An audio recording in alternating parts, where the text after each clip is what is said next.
আসসালামু আলাইকুম। যে যেখান থেকে দেখছেন আপনাদের সকলকে স্বাগতম জানিয়ে শুরু করছি রোমানিয়া থেকে। আমরা যখনই ইউরোপে আসার চিন্তা করি অথবা ইউরোপের জন্য ফাইল প্রসেসিংয়ের জন্য কাউকে দিই, প্রথমে আমাদের যে বিষয়টি মাথায় আসে সেটি হচ্ছে প্রসেসিংয়ের বিষয়টা। কোন দেশের অ্যাম্বাসিতে কিভাবে প্রসেস করতে হয়, কোন দেশের অ্যাম্বাসিতে সময় কম লাগে, অ্যাম্বাসিতে প্রসেসিং প্রক্রিয়াটি সহজ এবং খরচ কম লাগে, আমরা সেই বিষয়টি আগে চিন্তা করেই তারপরে আমরা ফাইলটি দেওয়ার চিন্তাভাবনা করি। কারণ আমাদের মধ্যে একটা ট্রেন্ডেন্সি কাজ করে যে দ্রুত যেখানে হবে, খরচ যেখানে কম লাগবে, যেখানে ফাইল প্রসেসিংয়ের সুবিধা বেশি অথবা অনেক বেশি ডকুমেন্টস লাগে না, সেই বিষয়গুলো মাথায় নিয়ে মূলত আমরা কাজ করি। বর্তমানে বাংলাদেশিরা রোমানিয়া, ক্রোয়েশিয়া এবং সার্বিয়াতে আসার জন্য চিন্তাভাবনা করছেন অথবা অনেক ক্ষেত্রে ফাইল জমা দিয়েছেন, অনেকে পারমিট নিয়ে বসে আছেন, অনেকে প্রসেসিং করার চিন্তা করছেন। এখন আজকে আমরা মূলত কোন দেশের প্রসেসিংটা কেমন, কোন দেশের প্রসেসিং ইজি সেই বিষয় নিয়ে কথা বলবো। প্রথমে আমি যদি বলি ক্রোয়েশিয়াতে বিগত কয়েক বছর থেকে বাংলাদেশিরা আসছেন এবং অনেকেই ভালো সেখানে জব করছেন, ভালো অবস্থায় আছেন। বাস্তবতা হচ্ছে ক্রোয়েশিয়া সেনজেন একটি কান্ট্রি। ক্রোয়েশিয়া রোমানিয়া থেকে উন্নত দেশ এবং সেখানে স্যালারিও ভালো। কাজ সেখানে কনস্ট্রাকশনের কাজ রয়েছে, ফুড ডেলিভারির কাজ রয়েছে, ফ্যাক্টরির কাজ রয়েছে, হোটেল রেস্টুরেন্টের কাজ রয়েছে। সেখানে স্যালারি আপনার 600 ইউরো থেকে 700, 800, 900 ইউরো পর্যন্ত কেউ ইনকাম করছেন। এবং ক্রোয়েশিয়াতে আসার যে বিষয়টি, যে সমস্যাটি, সেটি হচ্ছে বাংলাদেশ থেকে আপনি যদি প্রসেসিং করেন তাহলে অবশ্যই আপনাকে ইন্ডিয়া অথবা নেপালে গিয়ে অ্যাম্বাসি ফেস করতে হবে। বিএফএস আপনি ফাইল জমা দেওয়ার পরে ইন্ডিয়া অথবা নেপাল যেখানেই দেন না কেন, আপনাকে অবশ্যই 1.5 থেকে 2 মাস ওয়েট করতে হবে পাসপোর্ট ডেলিভারির জন্য। এই বিষয়টি একটু সময় সাপেক্ষ। আবার আরেকটি বিষয় হচ্ছে, আপনি যখন ফাইল প্রথম প্রসেসিং করবেন তখন পুলিশ ক্লিয়ারেন্সটি ক্রোয়েশিয়ার জন্য সত্যায়িত করে আনতে হয়। যেখানে ক্রোয়েশিয়া অ্যাম্বাসি রয়েছে সেখান থেকে লিগালাইজেশন করে বা সত্যায়িত করে প্রথম মূল প্রসেসটি শুরু করতে হয়। সেখানে পুলিশ ক্লিয়ারেন্সটিও সত্যায়িত করতে পায় 1 থেকে 1.5 মাস, অনেক ক্ষেত্রে 2 মাসও সময় লেগে যায়। সব কিছু মিলিয়ে ক্রোয়েশিয়ার প্রসেসিংটা যদি বাংলাদেশ থেকে করেন তাহলে 1 বছর আপনাকে হাতে নিয়ে ক্রোয়েশিয়ার প্রসেসিংটা করতে হবে। তবে ক্রোয়েশিয়ার জন্য অ্যাম্বাসি ফেস করার ক্ষেত্রে ইন্টারভিউ হয় না, শুধুমাত্র বিএফএসএ ফাইলটি জমা দিয়ে আপনি যেখানেই জমা দিবেন সেখানে 2 থেকে 1 মাস বা 2.5 মাস ওয়েট করবেন পাসপোর্ট ডেলিভারি পাওয়া পর্যন্ত।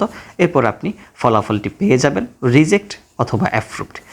এখন আসি রোমানিয়ার ব্যাপারে। রোমানিয়াতে বিগত 4-5 বছর থেকে অনেক লোকই ঢুকেছেন এবং কেউ এখানে আছেন বা কেউ সেন্ট্রাল ইউরোপে চলে গিয়েছেন। রোমানিয়াতে প্রথম প্রসেসিংটা খুবই ইজি ছিল। এখান থেকে ডকুমেন্টস যাওয়ার পরে অনেকটা অন্ধের মতো রোমানিয়া অ্যাম্বাসি কাজ করত, যে তাদের কাছে ফাইলটি যাওয়ার পরে তারা ফাইলের কাগজপত্রগুলো বিবেচনা করে ভিসা ইস্যু করত।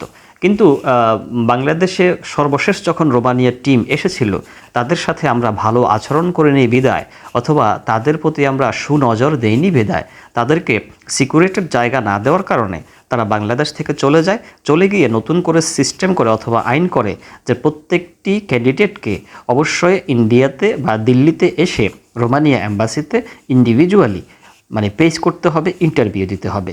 এতে করে কিছুটা ঝামেলা পোহাতে হচ্ছে। ইন্ডিয়ার ভিসা করা, ইন্ডিয়াতে যাওয়া থাকা, এই বিষয়গুলোর কারণে অনেকটা কস্টিংও বেড়েছে, তেমন হয়রানিও বেড়েছে। ইন্ডিয়ার ভিসাটাও অনেক ক্ষেত্রে পাওয়া দুঃসাধ্য হয়ে গেছে।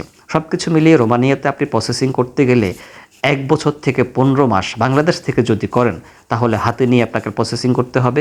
রোমানিয়াতেও অনেক ধরনের কাজ রয়েছে। স্কিল্ড ওয়ার্কারের জন্য সবচেয়ে ভালো অপরচুনিটি রোমানিয়াতে আছে, আর নন স্কিল্ডদের জন্য কনস্ট্রাকশন, ফ্যাক্টরি ইত্যাদি, ফুড ডেলিভারি এই ধরনের কাজগুলো হয়ে থাকে।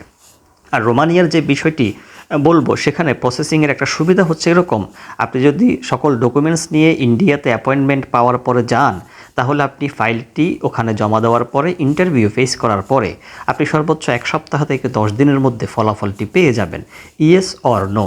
এখানে বেশি দিন থাকতে হয় না ক্রোয়েশিয়ার মতো, এটা একটি প্লাস পয়েন্ট। এরপরে আসি আমরা সার্বিয়ার কথা বলি। বর্তমানে বাংলাদেশের জনগণ বা বাংলাদেশের লোক সবচেয়ে বেশি আগ্রহ দেখাচ্ছে সার্বিয়ার জন্য। কেননা সার্বিয়াতে আপনার অ্যাম্বাসি ফেসের কোনো ঝামেলা নেই, ইন্ডিয়া যাওয়ার কোনো ঝামেলা নেই, ইন্টারভিউর কোনো ঝামেলা নেই। শুধুমাত্র আপনার সার্বিয়া থেকে যদি সকল ডকুমেন্টস সঠিকভাবে যায়, অনলাইন করে দেওয়ার পরে আপনার অ্যাপ্রুভড অথবা রিজেক্ট বিষয়টি আসলে আপনি ইন্ডিয়াতে অ্যাপ্রুভড হলে আপনার পাসপোর্টটি পাঠাবেন, সেখান থেকে বিষয় স্টিকার করে আপনার এজেন্ট নিয়ে আসবে। এটা অনেকটা বলা যায় যে এক কথায় বর্তমানে সবচেয়ে ভালো প্রসেস হচ্ছে সার্বিয়া, যে প্রসেসটি আগে রোমানিয়ার ক্ষেত্রে ছিল, যেটা এখন নেই। তো সব কিছু মিলিয়ে যেটা বলবো যে সার্বিয়ার প্রসেসটা খুবই ইজি। সার্বিয়ার বিষয়টাতে এখন অনেকেই মনোযোগ দিয়েছে, আর এখন নতুন করে সার্বিয়া যে সিস্টেমটি করেছে তাতে আরও ইজি হয়েছে। আজ থেকে কিছুদিন আগে সার্বিয়ার যে ওয়ার্ক পারমিটগুলো সেগুলো কোম্পানি থেকে ইস্যু হতো, অতএব সেগুলো মন্ত্রণালয়ের কোনো স্বীকৃতি থাকতো না, বিদায় অনেক ক্ষেত্রে ভিসা রিফিউজ হয়েছে অথবা অনেক লেন্থি প্রসেসের প্রয়োজন ছিল। কারণ আপনি যখন অ্যাম্বাসিতে যখন সার্বিয়ার ডকুমেন্টসগুলো পাঠাতেন বা অনলাইন করতেন, তখন তারা এখানে সেগুলো যাচাই বাছাই করতো, কোম্পানি সম্পর্কে জানতো, বা কোম্পানির শ্রমিক আনার মতো ক্ষমতা আছে কিনা, সে কোম্পানি ঠিকভাবে ট্যাক্স পে করে কিনা, এই বিষয়গুলো যাচাই বাছাই করে ভিসা অ্যাপ্রুভ করতো অথবা রিজেক্ট করতো। এখন নতুন করে পিভিজেড সিস্টেম করার কারণে মূলত এখান থেকে যখন পারমিটগুলো বের হবে, এই পারমিটগুলো বের হওয়ার সাথে সাথে কোম্পানির সকল যে সুবিধা অসুবিধা যাচাই বাছাই করে পারমিটগুলো মন্ত্রণালয় থেকে ইস্যু করবে। এই বিষয়গুলো ক্লিয়ার হয়ে যখন পারমিট বা ডকুমেন্টসগুলো যাচ্ছে, এগুলো অনলাইন করার পরে অল্প 1 থেকে 2 মাসের মধ্যেই এখন ফলাফলটা বা রিজেক্ট অথবা অ্যাপ্রুভডের বিষয়টা চলে আসবে। সোজা কথা হচ্ছে এখন সার্বিয়ার প্রসেসিংটা অনেকটা ইজি হয়েছে। তবে এখন আগের মতো পারমিট যেরকম 7 দিন 10 দিন 15 দিনে পেতেন, সেটি হয়তো একটি সময় নেবে, কেননা পারমিটটি এখন ইস্যু হতে একটু যাচাই বাছাই করে তারা পারমিটটি ইস্যু করবে। মানে তাদের যে লেভেল ল রয়েছে এবং সরকারের যে আইনকানুন রয়েছে সেই বিষয়গুলো মানে ক্রাইটেরিয়াগুলো মেনটেন করেই মূলত পারমিটটি আপনাকে দেওয়া হবে। এই পারমিটটি যাওয়ার পরে আপনার অনলাইন করার পরে আর তেমন বেশি সময় লাগবে না, কেননা কোম্পানির সকল বিষয়গুলো পিপিজেড সিস্টেমের মধ্যে যে কোড দেওয়া থাকবে সেই কোডের মধ্যে অন্তর্ভুক্ত থাকবে। সব কিছু মিলিয়ে আমি যেটি বলবো, বর্তমানে সবচেয়ে প্রসেসিংটা ইজি হচ্ছে সার্বিয়ার জন্য, এবং খরচও সেখানে 7 লাখ 7.5 লাখ 8 লাখ পর্যন্ত কেউ কেউ নিচ্ছে। খরচের বিষয়টা আপনি আপনার এজেন্টের সাথে যেভাবে কথা বলে নিতে পারেন সেটা আপনার জন্য মঙ্গল, এখানে আসলে আমার কিছু বলার নেই। আর হচ্ছে গিয়ে কোন দেশ থেকে সত্যিকার অর্থে মানে ফাইল দিতে পারেন বা কাজ করলে বেশি ভালো হয় বর্তমানে, দেখুন রোমানিয়া ক্রোয়েশিয়ার জন্য বাংলাদেশ থেকে যদি কাজ করেন অবশ্যই আপনাকে 1 বছর থেকে 15 মাস ধৈর্য রাখার সেই ক্ষমতা থাকতে হবে। আর সবচেয়ে ভালো হয় কুয়েত কাতার থেকে ইজিলি আপনার মানে প্রসেসিং করা যায়। দুবাই রয়েছে, মালয়েশিয়া রয়েছে, সৌদি আরব রয়েছে। সৌদি আরব থেকে বা ওমান থেকে রোমানিয়ার ফাইল না দেওয়াই ভালো, কেননা সৌদি আরব বা ওমানে যদি আপনি ফাইল জমা দেন সেক্ষেত্রে আপনি ইন্ডিয়া গিয়ে অ্যাম্বাসি ফেস করতে হবে। আর সৌদি আরব, ওমান বা অন্যান্য দেশ থেকে আপনি ক্রোয়েশিয়ার জন্য সার্বিয়ার জন্য দিতে পারেন। আর রোমানিয়ার জন্য সবচেয়ে ভালো প্রসেস বা ক্রোয়েশিয়ার জন্য সবচেয়ে ভালো প্রসেস হচ্ছে কাতার, কুয়েত এবং আবুধাবি অথবা মালয়েশিয়া। এইসব দেশগুলো থেকে আপনি অনায়াসে প্রসেসিংটা ইজিলি করতে পারবেন। এবং বাংলাদেশ থেকে যদি আপনার 15 মাস অথবা 1 বছর সময় লাগে, মধ্যপ্রাচ্য থেকে আপনার সর্বোচ্চ 6 থেকে 7 মাসের মধ্যে আপনি ফলাফলটি পেয়ে যাবেন। এক কথায় যে বিষয়টি বলবো, প্রসেসিংয়ের বিষয়টি মাথায় নিয়ে আপনার এজেন্টের সাথে যাকে আপনি ফাইল দিবেন তার সাথে সব কিছু বুঝে শুনে দেন আপনি সামনের দিকে মানে আগাবেন, অথবা আপনি ফাইল দিবেন অথবা দিবেন না।